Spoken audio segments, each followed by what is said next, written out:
Hello my friends and welcome back to Where Are They Now? In today's video, I'll be giving you the rundown on the iconic parodist Weird Al. Let's dive in. Alfred Matthew Yankovic, known professionally as Weird Al, is an American musician, singer, and actor who became popular due to his humorous song renditions of pop culture hits and parodies of specific songs by contemporary musical acts. Do you listen to parody songs? Let me know in the comments. Now, let's rewind a bit. The start of Al's life was as simple as any, but I'm sure not many could have guessed the amount of success he would accumulate in his years. His shy personality, mixed with him being an accordion player, submitting tapes to the Dr. Demento radio show, soon found Al moving into an icon role in pop culture, as well as becoming the biggest selling comedy recording artist of all time. Al spun classic songs and music videos with his self-made parodies like Eat It, deriving from Michael Jackson's Beat It, and I Love Rocky Road, a cheeky food spin on Joan Jett's I Love Rock and Roll. Al has now stepped into his fourth decade of being America's leading song parodist, with several accolades to his name, including 5 Grammys from 16 nominations thus far and a string of platinum and gold albums. Al was born in Downey, California on October 23, 1959, to parents Mary Elizabeth and Nick Yankovic. He grew up as a child in Linwood. Nick came from Yugoslavia but relocated to California after he served in World War II. Mary's descent, on the other hand, is divided between 2 countries in Europe, one being Italy and the other being the UK. A day prior to his birthday, Al's parents enrolled Mini Al into a local music school. It was here where Al picked up the skill of playing the accordion. How did this happen, you may ask? Well, a salesman from the school had originally gone door to door to sell their music classes, and once Al's parents discovered this, they decided to pick accordion over guitar lessons because they were sure Al's talents would eventually revolutionize rock music. Al began picking up these musical lessons by the time he was 7. In due time, he naturally fell in love with rock music, where he grew to be a huge fan of iconic performers like Elton John, Alan Sherman, and Spike Jones. Al later attended Linwood High as mentioned earlier, and graduated as his year's valedictorian in 1975. Al also earned his architecture degree from a Californian university called Polytechnic State in San Luis.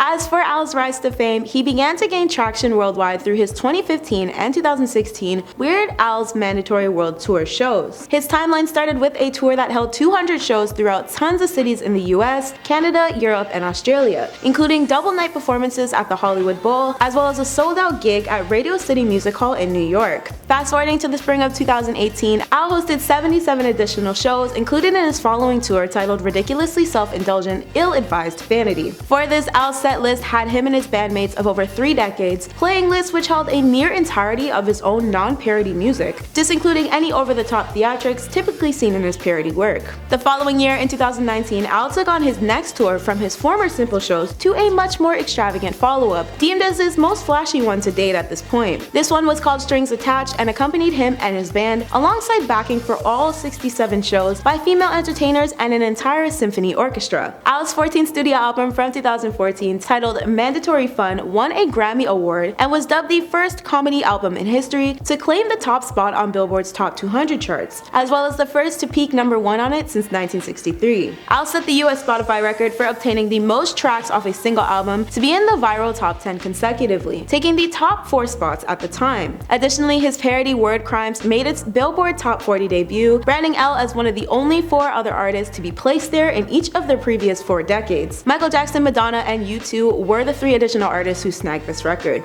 In his time, Al has remained an active member of the recording artist industry. In June 2017, Captain Underpants, the first epic movie, saw its release, and for this, Al co-wrote and performed the film's theme song. In August of the same year, Al penned and performed the North Korea Polks, bracketed Please Don't Nuke Us, on John Oliver's Last Week Tonight HBO show. In the fall, specifically November, Squeezebox, the complete works of Weird Al Yankovic, was released by Legacy Recordings, which featured a remastered 15-disc box set with a Rarities album, alongside a book of 120 pages of archival images to replicate Al's signature accordion. Al also went on to record covers like his Squidbillies theme for Adult Swim and his Dr. Demento compilation album with Ramones' Beat on the Brat. Al was also once the producer behind 2 remixes of Portugal's hit singles Feel It Still and Live in the Moment. In March 2018, the world received the Hamilton Polka, which was a mashup set done through a frantic tour with 14 songs from the acclaimed Broadway, which Al later released as a segment of his Hamil Drops series. Alongside Al's quote hit feature film of 1989's UHF, he also hosted a late 90s CBS Saturday morning series called The Weird Al Show, as well as numerous MTV and VH1 specials over the years. Al's staple in film and television fails to go unnoticed due to his great appearances in works such as The Simpsons, 30 Rock, How I Met Your Mother, and The Goldbergs. Al performed live on the Primetime Emmy Award stage and starred in his own Disney, VH1, and Comedy Central concert specials. Back in 2015, Al took on the co-host and bandleader positions for IFC's Comedy Bang Bang. However, more recently, Al can be heard voice acting through various characters across a range of networks, including Milo Murphy's Law, Gravity Falls, Adventure Time, My Little Pony Friendship is Magic, and DC's animated Batman vs. Robin, among many others of course. In 2011, Al added the New York Times best-selling author title to his resume from his children's book When I Grow Up. Al followed this up 2 years later with My New Teacher and Me. Currently, Al has an animated children's book derived from a series being developed as a partnership with the Jim Henson Company. An additional book he's released in his years is Weird Al the Book in 2012, which detailed Al's life and career in an illustrated hardcover.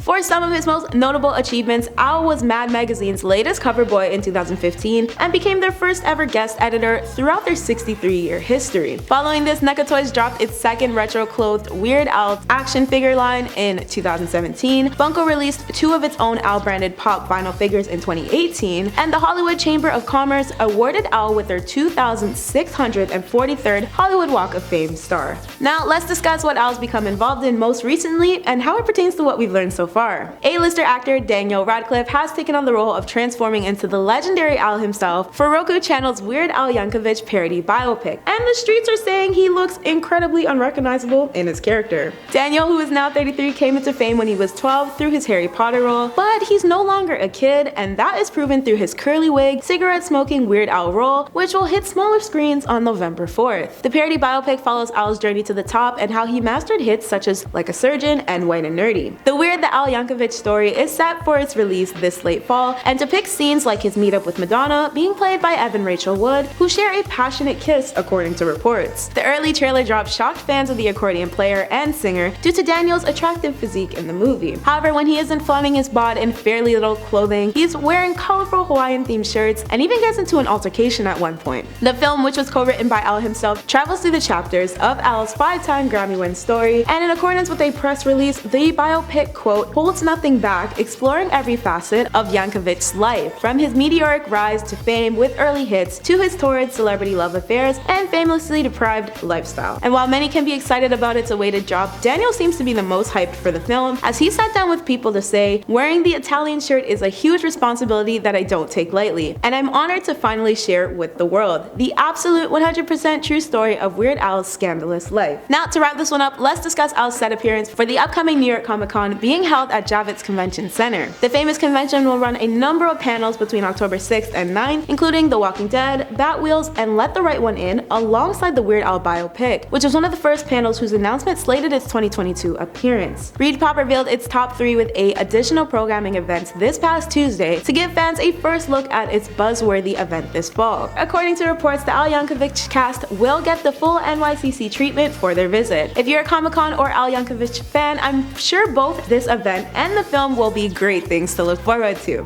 Now, that is it for today's WATN. If there are any other Hollywood hotties you'd like to see in our next rundown, please feel free to drop them in the comments below, and don't forget to let us know what your thoughts are on today's Where Are They Now video. This was your host, Michaela, and I'll see you all again in the next one.